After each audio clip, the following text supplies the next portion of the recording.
It was many and many a year ago in a kingdom by the sea.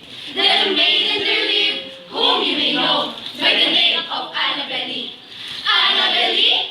Ah, Annabelle!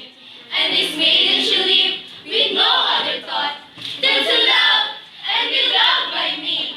I was a child, and she was a child. In this kingdom by the sea, but the love